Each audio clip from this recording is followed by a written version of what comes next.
Hello everyone, मैं study with सपना में सपना। आज हम करेंगे 8th क्लास के हिस्ट्री का चैप्टर फर्स्ट। इस वीडियो का पार्ट 2 यानी कि व्हाट इज कॉलोनियल। अब इसमें लास्ट जो वीडियो थी उसमें हम देख चुके हैं कि किस प्रकार जो डेट्स हमारे लिए इम्पोर्टेंट होती है, जो हमारी हिस्ट्री है किस प्रकार वो डेट से जुड़ी हुई है। अब इसमें नेक्स्ट आता है हमारा व्हाट इज कॉलोनियल। कॉलोनियल क्या होता है, इस बुक में हम जो है पहले पढ़ चुके। इस बुक में क्या बताया जाता है कि ब्रिटिश कंक्यूर द कंट्री। कंक्यूर का मतलब होता है जीतना, यानी कि अधिकार करना, कि किस प्रकार उन्होंने हमारे कंट्री पर अधिकार कर लिया, किस प्रकार उन्होंने जीता, और वो जो है राजा के रूप में जो स्टेब्लिश हो गए। और ठीक है, सब्जुगेटिंग जो नवाब थे, जो लोकल जो थे राजा महाराजा थे, नवाब थे, उनको उन्होंने हरा कर वो किस प्रकार वो राजा बन गए, किस प्रकार वो रूल करने लगे। आप ये भी देखोगे कि जो उन्होंने किस प्रकार जो हमारी जो आर्थिक और सामाजिक जो एक्टिविटी थी उस पर उन्होंने कंट्रोल कर लिया था। कलेक्ट किस प्रकार वो जो रेवेन्यू कलेक्ट करते थे, अपनी जो डेली की उनकी जरूरतें होती थी उसको पूरा करने के लिए वो हमारे से जो है वो टैक्स कलेक्ट करते थे, रेवेन्यू कलेक्ट करते थे। अबाउट द गुड्स, जो वो है सामान खरीदते थे। दे वांटेड, जो उनको जरूरत होती थी, लो प्राइस पर जो है वो अपना सामान खरीदते थे, और जो है वो क्रॉप्स जो है वो प्रोड्यूस कराते थे। जो उनको जरूरत होती थी ना वही फसलें वो है जो वो उगवाते थे, और फिर उनको वो क्या है एक्सपोर्ट करते थे, वो उनको ब्रिटेन में जो है वो निर्यात कर देते थे।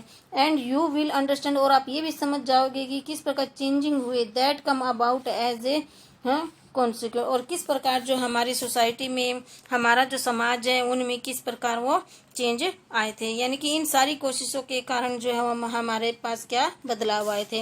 You will also come to know, अब आप ये भी जानोगे कि जो चेंजिंग हुए थे British rule about in values and taste, यानी कि ब्रिटिश जो शासन के कारण जो हमारी मूल्य मान्यताएं थी, जो हमारी वैल्यू थी, जो हमारा स्टेटस था, हाँ, जो कस्टम्स थे यानी कि प्रैक्टिसेस थी, जो हम पसंद नापसंद जो हमारे थे, रीति रिवाज तौर तरीके, ये सब इनमें हमारे में क्या चेंजिंग आए।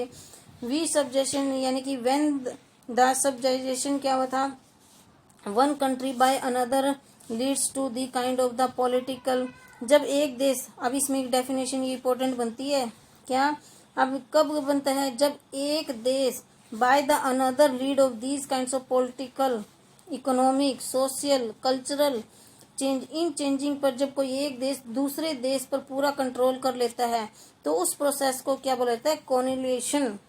ठीक है, उसी को कॉलोनियल बोलते हैं, कॉलोनाइजेशन, उसके बोलते हैं कॉलोनाइजेशन, यानी कि एक देश द्वारा दूसरे देश को उसकी सारी एक्टिविटीज कर उस पर जो अधिकार कर लेना, तो उसी को तो बोलते हैं।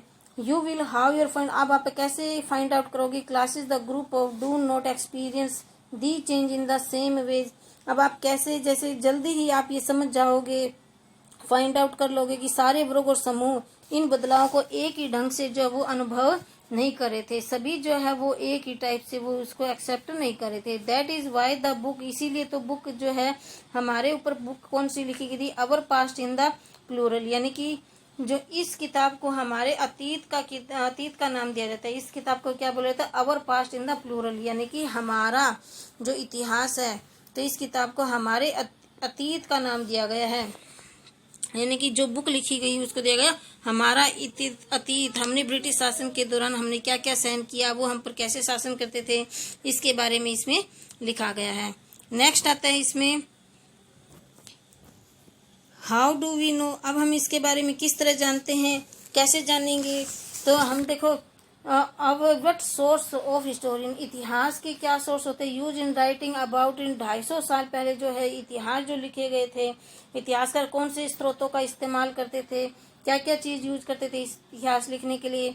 अब इसमें देखते हैं एडमिनिस्ट्रेशन प्रोड्यूस रिकॉर्ड, एडमिनिस्ट्रेशन क्या थे, जो रिकॉर्ड है वो प्रोड्यूस करती थी, क्या प्रोड्यूस करती थी, रिकॉर्ड बनाती थी, कैसे। अब इसमें एक इम्पोर्टेंट आता है one important source the official record, सबसे महत्वपूर्ण इसमें क्या सोर्स होता था, ऑफिशियल रिकॉर्ड जो होते थे ब्रिटिश एडमिनिस्ट्रेशन के पास जो थे वो कहते ऑफिशियल रिकॉर्ड होते थे। अब इसमें आता है सब शॉर्ट क्वेश्चन बनता है इसमें कि उनके पास सबसे महत्वपूर्ण जो था सोर्स क्या था हमारी हिस्ट्री को जानने का, उनके पास थे official record. The British believe, जो ब्रिटिश लोग थे विश्वास करते थे, द एक्ट ऑफ राइटिंग, लिखने में वो विश्वास करते थे, एवरी इंस्ट्रक्शन प्लान पॉलिसी, उनकी जो योजनाएं होती थी, नीतियां होती थी, डिस्कशन होते थे, अग्रीमेंट होते थे, इन्वेस्टिगेशन होता था तो क्लियरली वो क्या करते थे, उसमें लिखते थे। Once this was done things could be properly studies and debates. और जो इसको एक बार लिख देते थे उसको बाद में वो प्रॉपरली अच्छे से उसको स्टडी करते थे और उसके बाद में वो डिबेट भी करते थे, डिस्कस भी कर सकते थे एक बार लिखने के बाद। This convention produce an administrative culture of memos noting and reports. ये जो समझदारी के चलते जो ज्ञापन टिप्पणी जो दिए जाते थे वो संस्कृति पैदा हुई थी। इनसे क्या हुई थी, संस्कृति हमारी पैदा हुई थी, कल्चर जो था हमारा इसमें दिखाई देता था। द ब्रिटिश आल्सो, ब्रिटिश क्या महसूस करते थे, ऑल इम्पोर्टेंट डॉक्यूमेंट, जो सारे इम्पोर्टेंट डॉक्यूमेंट्स होते थे ना एंड लेटर्स होते थे उनको केयरफुली वो संभाल कर रखते थे, ताकि सो दे सेटअप रिकॉर्ड, ताकि वो रिकॉर्ड है ना उनको वो रूम में रिकॉर्ड रूम में रखते थे। सारे एडमिनिस्ट्रेटिव इंस्टीट्यूशन सारे रिकॉर्डों को वो जरूरी मानते थे और उनको संभाल कर रखते थे। और संस्थानों में अध्यक्ष कक्ष भी बनवा लिए जाते थे। तो गांव था ना तहसीलदार ऑफिस, और जो हमारे रिकॉर्ड होते थे वो गांव के तहसीलदार के पास होते थे, ठीक है। और the combination of once the provisional separate of the lords और all had their records room, उनके पास काफी रिकॉर्ड रूम भी होते थे। Specialist institutions like archives and the museums were also establish to prevent important record, यानी कि वो महत्वपूर्ण इनको बचा कर रखने के लिए वो क्या बनाते थे, आर्काइव। नेक्स्ट आता है हमारा letters and memos that move from one branch to the other administration to another in the early years of the 19th century can still be read in the archives।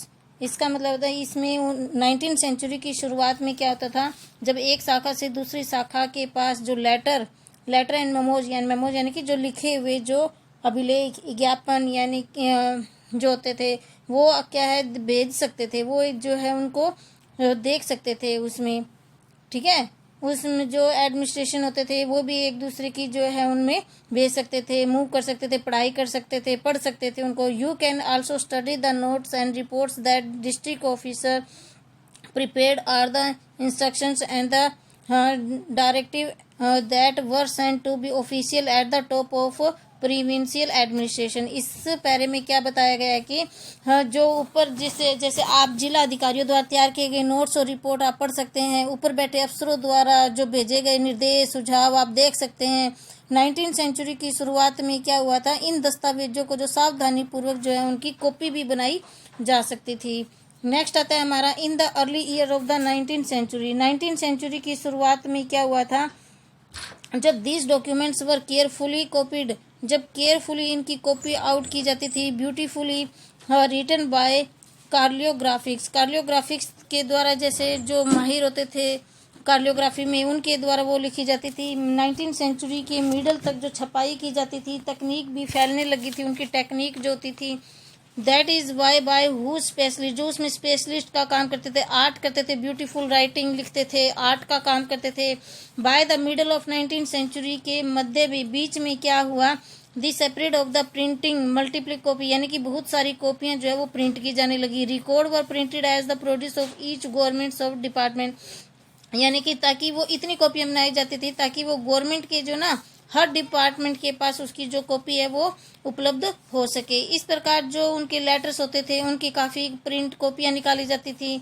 अब इसमें when new Delhi was, जब नई दिल्ली बनाई गई थी, जो national museum and the national archives were both located close to the viceregal place, जो नए दिल्ली का निर्माण हुआ था उसमें क्या हुआ था, नेशनल संग्रहालय और राष्ट्रीय जो लाइब्रेरियन बनी थी उसमें दोनों ही वायसराय के निवेश जो स्थान है वो उनके नज़दीक बनाए गए थे। उनके जो वायसराय थे, लास्ट वायसराय थे ना, उनके जो पैलेस थे वो इनके पास ही बनाए गए थे। नेक्स्ट आता है हमारा सर्वे बिकम इम्पोर्टेंट। अब सर्वे जो कि आज के टाइम में भी जो सर्वे किया जाता है, पास्ट टाइम में हमारे पुराने समय भी सर्वे किया जाता था, वो इतना इम्पोर्टेंट क्यों होता था। तो the practice of survey also become common under the colonial administration. The British believed that a country had to be properly known before it could be the effectively administrated, यानी administrated, फिर इस पैरे में क्या बताया गया है कि जो शासन कॉलोनियन जो होते जो कॉलोनियन जो एडमिनिस्ट्रेशन होता था ना, कॉलोनियन एडमिनिस्ट्रेशन, जो गुलाम होते थे, उपनिवेश होते थे, वो क्या होता था, सर्वेक्षण का चलान भी महत्वपूर्ण होता गया था। सर्वे भी उनके बीच में क्या हो गया था, एक महत्वपूर्ण कॉमन सी बात हो गई थी, सर्वे करना। अंग्रेजों का विश्वास था, उनको विश्वास था कि जो कंट्री किसी देश पर अच्छी तरह से शासन चलाने के लिए क्या है, उनको अच्छी तरह से जो है वो सर्वे करना होगा। यानी कि अगर हमें किसी देश पर अगर अच्छी तरह से शासन करना है तो हमें उसका देश का सर्वे करना होगा। By the early 19th century की शुरुआत में क्या हुआ, जो detail survey were being the carry to map a entire country. या 19th सेंचुरी की शुरुआत तक पूरे देश का एक नक्शा तैयार करने के लिए क्या बड़े बड़े सर्वे किए जाने लगे। गांव में रेवेन्यू सर्वे, जो रेवेन्यू कलेक्ट किया जाता था, कंडक्टेड, उनका the effort was to know topography, उनकी टोपोग्राफी तैयार की जाने लगी। Soil quality, flora, fauna, local histories, ठीक है, histories and the cropping pattern, यानी कि इंडिया की हर पैटर्न, सोयल, एग्रीकल्चर, उनका जो कल्चर होता था, कल्चर फील्ड होता था, सोसाइटी होती थी, उनकी हर चीज का वो सर्वे करने लगे। This fact seen as the necessary, ये उनके लिए बहुत जानना जरूरी हो गया था कि द एडमिनिस्ट्रेशन ऑफ रीजन, जिसमें वो एडमिनिस्ट्रेट कर रहे हैं, उस रीजन का वो सर्वे करने लगे। From the end of 19th century के अंत तक, जब 19th सेंचुरी का लास्ट समय है, उन समय तक क्या हुआ, सेंसस का मतलब होता है जनगणना करना। Operation were held every 10 year, census को हर 10 साल में जो है वो किया जाने लगा। दिस प्रीपेड डिटेल रिकॉर्ड, ये जो है रिकॉर्ड रखती थी कि जी इंडिया में जो है वो जो पॉपुलेशन है वो कितनी ग्रोथ कर रही है, 10 साल के अंदर कितनी संख्या बढ़ गई है। नथिंग इन्फॉर्मेशन ऑफ कास्ट, ये सिर्फ इतना ही नहीं, ये कास्ट की भी, धर्म की भी, ऑक्यूपेशन, बिजनेस की भी, इन सब की वो जानकारी सेंसस में की जाती थी। देयर वर मैनी ऑफ, और भी ज्यादा वो है सर्वे भी किया जाता था, ठीक है, बोटनिकल सर्वे किया जाता था, जूलॉजिकल सर्वे किया जाता था, archaeological survey, anthropological survey and forest survey, यानी कि हर टाइप का सर्वे जो है वो किया जाने लगा। सर्वे को जो है वो ब्रिटिश सरकार जो है वो बड़ी इंपॉर्टेंट मानने लगी थी। उनका मानना था कि हम जिस देश पर शासन कर रहे हैं, जिसको हम कॉलोनियल बना रहे हैं, उसका सर्वे, उसका पूरा ज्ञान हमें होना बहुत जरूरी है, इसलिए वो सर्वे को महत्वपूर्ण मानते थे। फिर आता है हमारा what official record do not tell. अब हमें यानी जो ऑफिशियल रिकॉर्ड होते थे उससे हमें क्या नहीं पता चलता था, यानी कि कुछ तो हमें ज्ञान, ऐसा क्या चीजें थी जो हमें उनके ऑफिशियल रिकॉर्ड से हमें नहीं मिल पाती थी। From this vast corpus of the records we can get a know a lot, यानी कि इसका मतलब है कि रिकॉर्ड के इस विशाल भंडार से हम बहुत कुछ पता लगा सकते थे, यानी कि उनका जो बहुत सारा भंडार है तो बहुत कुछ पता लगा लेते थे। लेकिन वी, हमें याद रखना चाहिए कि दीज आर ऑफिशियल रिकॉर्ड, लेकिन ये ऑफिशियल रिकॉर्ड है, वो सिर्फ हमें ये बताते हैं कि दी ऑफिशियल थॉट, ऑफिशियल क्या सोच रहे हैं, यानी कि वो आम जनता के बारे में नहीं बता सकते थे। वो सिर्फ ये बताते थे कि जो ये ऑफिशियल, जिन्होंने रिकॉर्ड बनाए हैं, जो ऑफिशियल गवर्नमेंट जॉब पर है, जो गवर्नमेंट काम कर रहे हैं, वो क्या सोच रहे हैं, उसके बारे में ही हमें ये बता पाते थे। नेक्स्ट आता है what they were interested in, वो किस में इंटरेस्ट रख रहे हैं ये भी हमें बता सकते थे। जो ऑफिशियल रिकॉर्ड होते थे वो किस में इंटरेस्ट रखते हैं और वे क्या चाहते हैं, ठीक है। दे रिकॉर्ड डू नॉट, वो हमेशा ये नहीं बता सकते थे, अंडरस्टैंड नहीं कर पाते थे कि पीपल, जो कंट्री के जो पीपल हैं वो क्या महसूस करते हैं। बिहाइंड ऑफ एक्शन, उनके एक्शन के बाद वो कैसा फील कर रहे हैं, यानी कि वो जैसा एक्शन उठाते थे उसके बाद लोगों को कैसा फील हो रहे हैं, उनकी क्या कार्रवाई की जा रही है। फिर नेक्स्ट आता है हमारा for what we need to look elsewhere. अब इन बातों को जानने के लिए हमें कहीं और, जैसे कहीं और जाने की जो है हमें और देखना होगा, कहीं और भी देखना होगा, कहीं और जाने की जरूरत नहीं है। जैसे ये वो अंग्रेज लोग कहते थे, जब हम ऐसे when we begin to search for these other sources we find in the plainly through that they are more difficult to get more official record। अभी क्या कहते हैं, दूसरे अगर हमें रिसोर्स की तलाश में निकलते हैं तो हमें उनकी भी कोई कमी नहीं रहती।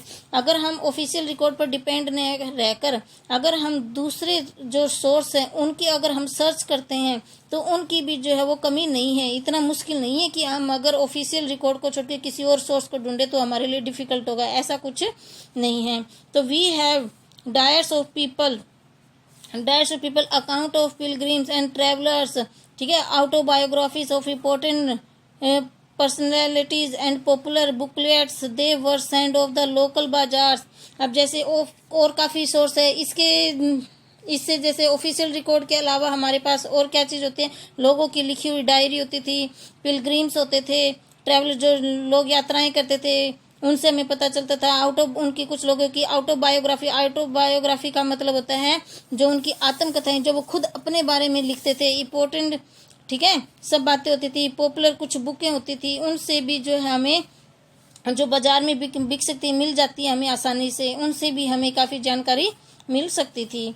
All printing separate newspaper were published, और काफ़ी जो प्रिंटिंग प्रेस में जो न्यूज़पेपर भी होते थे, ठीक है, were published and issue were debates in public, जो कहते न्यूज़पेपर भी होते थे, पत्रिकाएं भी होती थी, ठीक है। छपाई की जन तकनीक, जैसे अखबार छपने लगे थे, मुद्दों पर जनता में बहस भी होने लगी थी, लीडर्स और रिफॉर्म डिबेट होने लगे थे लोगों के बीच में, उससे भी हमें जानकारी मिलती थी। लीडर्स और reformers wrote to separate their ideas, poets novelists wrote and express their feeling. या इसका मतलब ये है कि नेता और सुधारक जो थे, लीडर्स और रिफॉर्मर्स थे, वे अपने विचारों को फैलाने के लिए लिखा करते थे, अपने आइडियोज को लिखा करते थे। कवियों और जो दूसरे थे नोवेल जो लिखते थे, वो अपनी भावना को व्यक्त करने के लिए भी वो लिखते थे। इससे में भी हिस्ट्री के बारे में हमें पता चल जाता है, यानी कि ये भी काफ़ी सोर्स होते थे। लेकिन ऑल दिस, ये सोर्स जो थे ना, ये सभी सोर्स थे, are however were produced by those who were literate, यानी कि जो पढ़ना लिखना जानते थे, ये सब वो ही लिख सकते थे जो लिटरेट होते थे, जो पढ़े लिखे होते थे। From this will not be able to understand how history was experienced and lived by the tribals and the peasants, यानी कि हमें यह पता नहीं लग सकता था कि जो आदिवासी और जो किसान होते थे, जो आदिवासी होते थे, ठीक है, खदानों में काम करने वाले होते थे, खदानों में काम करते थे, वर्कर इन द माइनिंग में काम करते थे, जो गरीब होते थे, गलियों में जो गरीब आदमी रहते थे, ठीक है, वो क्या है, जिंदगी गुजारने के लिए किस तरह के अनुभवों से गुजर रहे हैं, इसका हमें उनसे पता नहीं चलता था। यानी कि जो पढ़े लिखे लोग थे वो ही इनके बारे में जो है पढ़ सकते थे, इन लोगों के बारे में ये लोग नहीं पढ़ सकते थे और ना ही इनके बारे में पता चलता था। Getting to know their lives, वो किस प्रकार जी रहे हैं, उनके जो मोर डिफिकल्ट टास्क होते थे उनके बारे में भी हमें नहीं पता चलता था। फिर भी दिस कैन बी डन, अगर हम थोड़ी सी कोशिश करें, अगर हम इनके बारे में कुछ करना चाहें, if you make a little bit of effort when you read this book you will see how to case by be done. अगर फिर भी हम थोड़ी सी कोशिश करें तो इस बारे में हम जान सकते हैं कि जैसे जैसे इस किताब में हम आगे बढ़ते जाएंगे, आपको यह समझ में आने लगेगा कि जो है वो पुराने इतिहासकार थे वो किस प्रकार अपने सोर्स को संभाल कर रखते थे, पुरानी डेट्स है वो किस काम आती थी, ठीक है, और पुरानी डेट से हमारी हिस्ट्री का क्या रिलेशनशिप है। तो ये जो लेसन है हमारा यहाँ पे कंप्लीट होता है। अगर आपको अच्छा लगे तो आप लाइक एंड शेयर करिए। Okay, thank you.